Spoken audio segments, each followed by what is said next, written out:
about future of wireless networks? One vision of the future of wireless networks. Well, thank you very much, Bartek. This is work done with my student Jacek Kibilda, who's here, and with some other researchers in my group, Paolo Di Francesco, Nick Kaminsky, and Francesco Malandrini. Stochastic geometry is actually a new area for us, so we've been applying for many years other tools such as game theory and classical optimization and so on. We've only started working in stochastic geometry in the last year, and less than a year actually. So that means two things. One, it's really a special pleasure to be here and to be interacting with so many people who are real experts in this area rather than newbies like me. And the second one is that in this presentation I'm bringing not so much solutions, but hopefully what's a new problem that people will be interested in, and maybe this will stimulate some further work and some collaborations using stochastic geometry. So I need to start by motivating the problem and explaining a little bit what our vision is of future wireless networks. And we believe that future wireless networks will be characterized by heterogeneity, which is, I guess a lot of people would agree with that.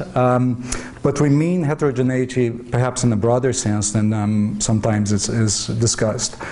So we mean heterogeneous radio access technologies, heterogeneous spectrum being used, so millimeter wave spectrum, traditional cellular spectrum, unlicensed spectrum, and so on, and certainly different modes of ownership of all resources, spectrum, infrastructure, processing, and so on.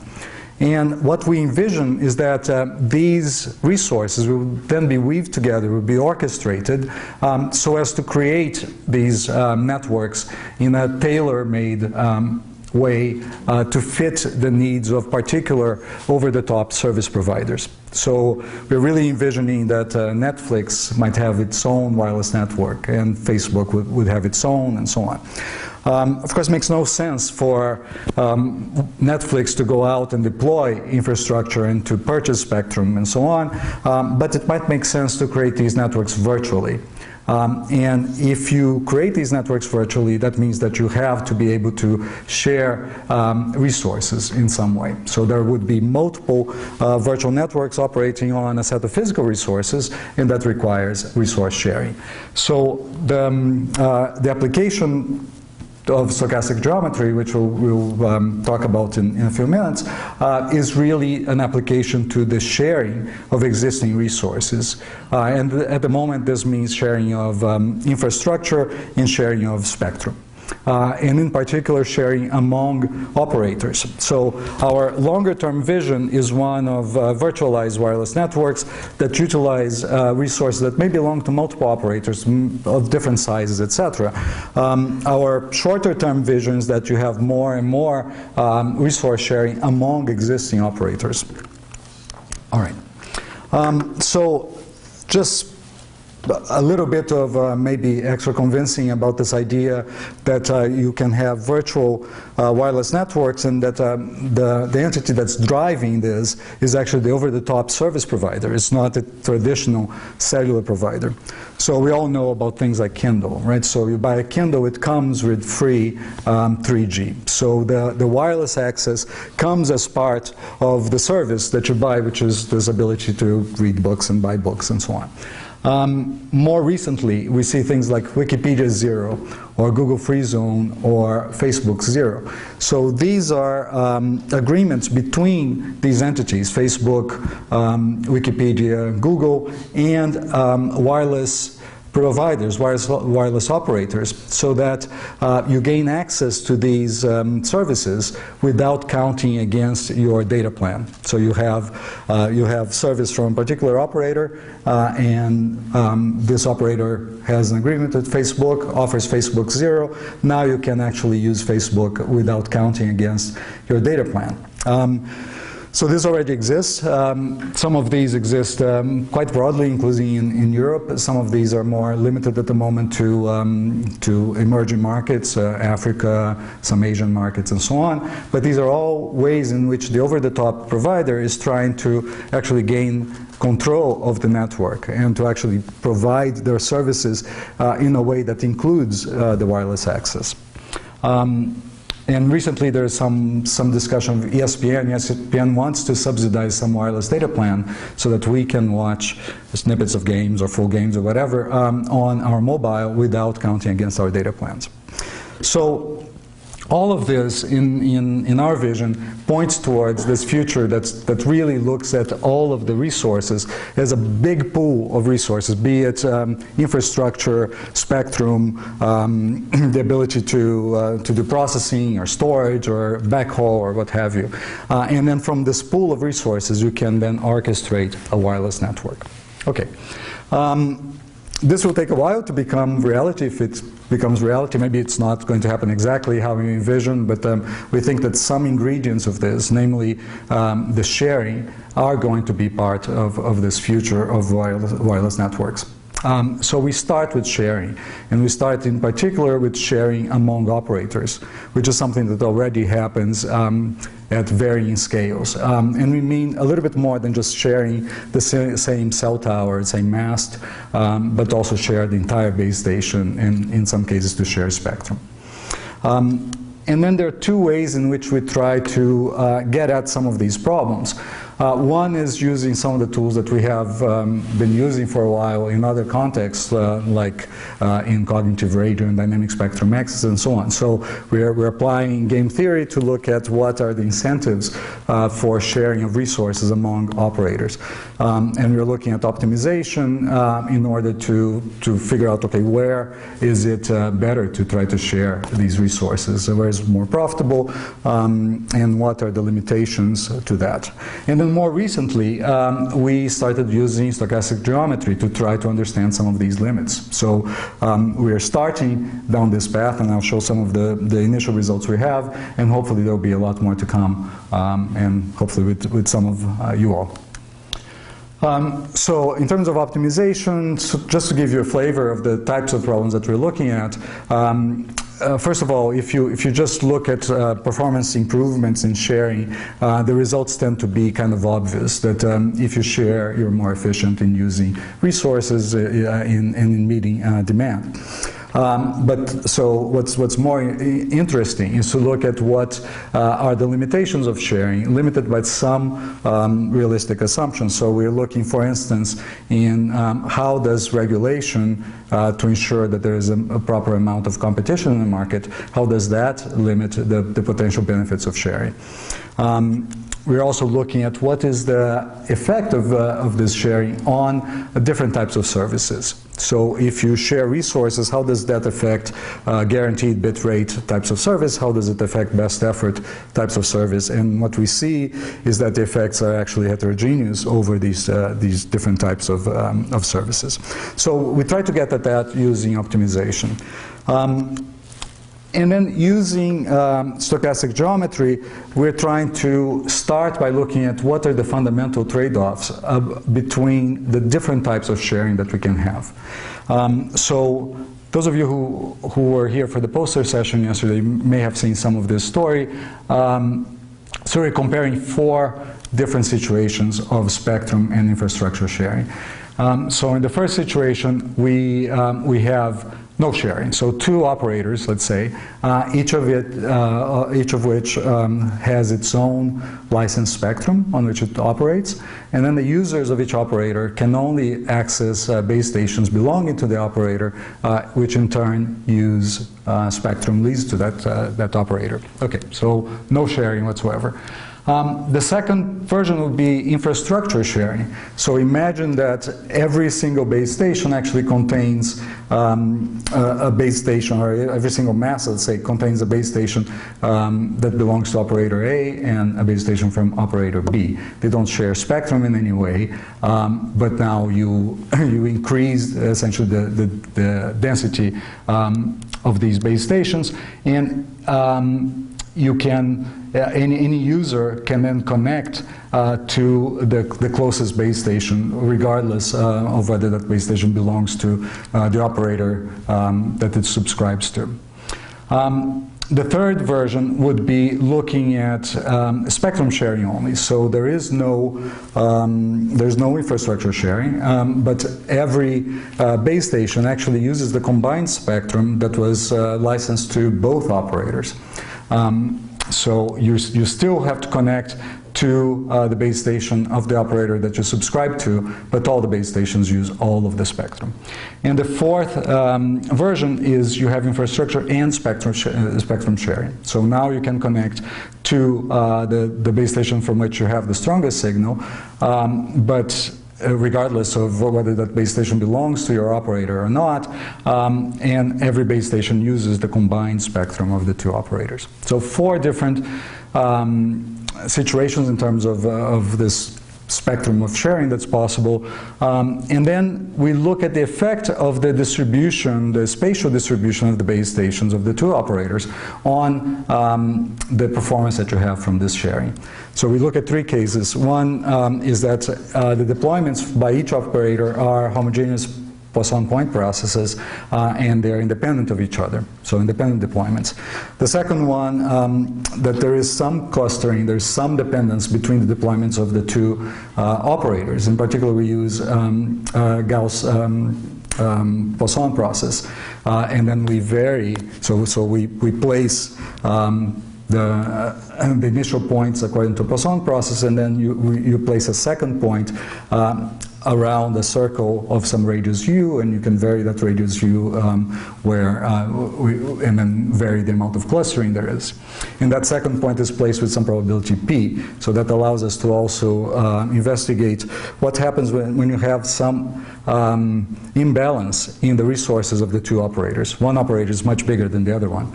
Is it still worth sharing from the point of view of each of the two operators? And then the third situation in terms of location of base stations is co-located. So we let this radius u go to 0, so now the base station of the two operators are co-located. And then we can rely on a lot of the results that have been developed by this community. So we rely a lot on a paper by Jeff and Francois from 2011. And we can modify some of these results according to these 4 different variations on the sharing problem, and derive, at least for the homogeneous Poisson point process, independently deployed by the two operators, we can derive results about the coverage probability for each of these cases, for each of the 4 cases of spectrum and infrastructure sharing. And we can look at how then the different types of deployment, so independently deployed infrastructure, or clustered infrastructure according to a Gauss-Poisson process, or co-located infrastructure, is going to actually affect sharing. And we see things like, for instance, if you have co-location or even clustering, that starts hurting our model of spectrum sharing quite a bit, because you start creating very strong interferers. And in some cases, the interferer can actually be stronger than the base station to which you connect, in the case that you have only spectrum sharing but no infrastructure sharing. Okay, so I should say also that our model of spectrum sharing is very coarse. So everyone is blasting away at the full bandwidth. So there is no attempt to control the spectrum resources and to partition resource blocks among the different users or operators and so on. So spectrum sharing can result in quite a bit of interference in this case. It's somewhat pessimistic from the point of view of spectrum sharing. We can do things like Martin talked yesterday about silencing some set of base stations, for instance, so starting to model some reuse of resource blocks, in which case the spectrum sharing performance is going to improve. We do similar things to data rates. So we also use some of the results developed by this community for data rates, and we come up with analytical expressions, not closed form, but for the case of the homogeneous Poisson process as well. And we see then, we see how conceptually you can have this, these four possibilities: infrastructure sharing, yes or no; spectrum sharing, yes or no. And these different combinations are going to affect coverage and data rate in a different way. So you can have, for instance, and the hotter the color here, the better the performance is the idea. So infrastructure sharing can give you a boost in coverage even without spectrum sharing. The combination of the two ends up giving you the best data rate and coverage that's not quite the same as you get with infrastructure sharing only, because here you have less interference from nearby base stations and so on. So these results were submitted to the IEEE DISPAN conference, which is the leading conference in dynamic spectrum access. And our message there is to the community that has spent the last 15 years or so looking at how spectrum should be shared.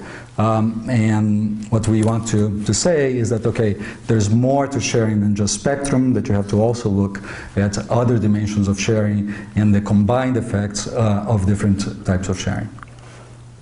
Bartek, how am I doing for time? Sorry. 5 minutes. 5 minutes. That's the standard time, I guess, when when we ask. Okay, I can do it in less than 5 minutes, probably.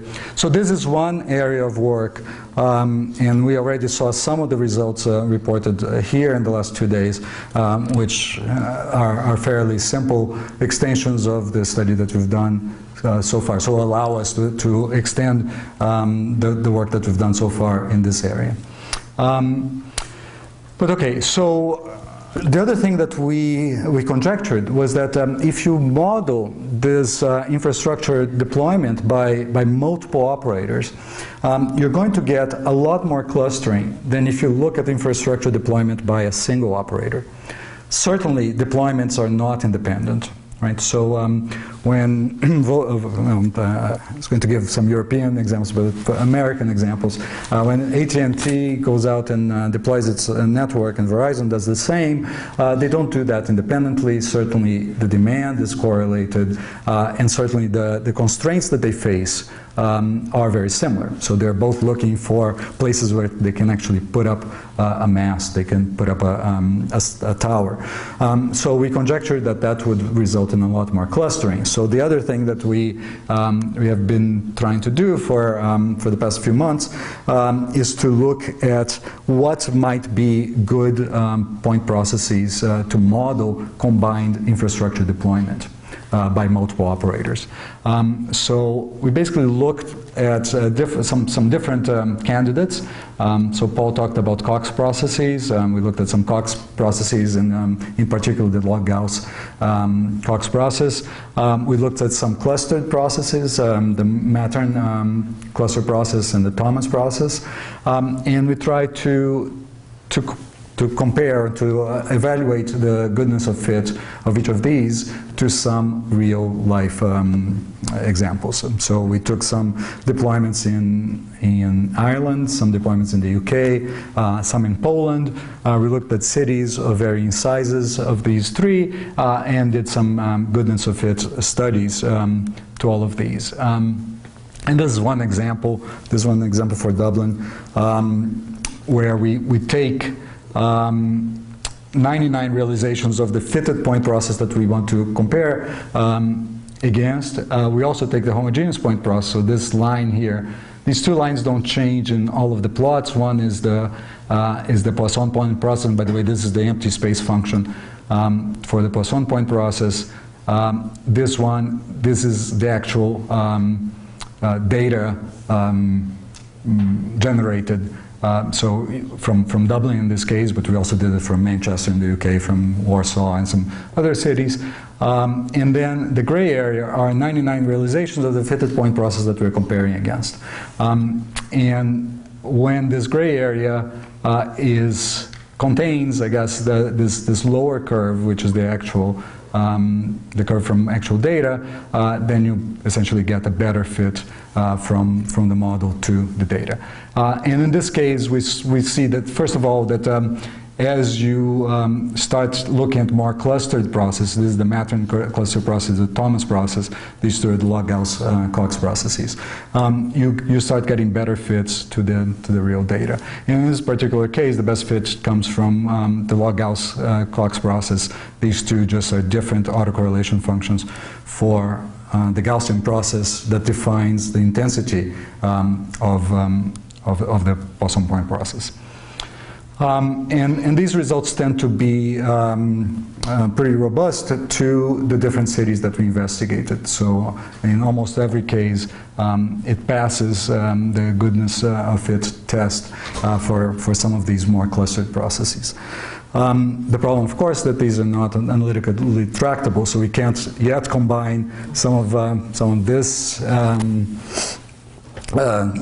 conclusion that some of these processes are better fit to reality, and the previous set of results, which looks at then, given a certain distribution of locations of base stations for combined deployments by multiple operators, what are the trade-offs between spectrum and infrastructure sharing. Okay, I'm going to skip some of the other results, but just a couple of general conclusions. What we are trying to, the big message that we're trying to convey here is that sharing, in a broader sense, sharing of spectrum, infrastructure, etc., among operators is a very real thing that's already happening, and I believe that's going to be just happening more and more towards a future of more virtualization in these networks. So it's important to understand how resources will be selected given the ability to share, what are the incentives for sharing among operators, and these are things that we can get at through game theory optimization and so on, but it's also important to try to derive general results, and I think stochastic geometry is key to try to get to some of those results. So some of the areas that we want to go next, try to extend some of these results between infrastructure and spectrum sharing with richer models of resource allocation, richer models of deployment of combined infrastructure by multiple operators. So I'll stop here. Thank you very much.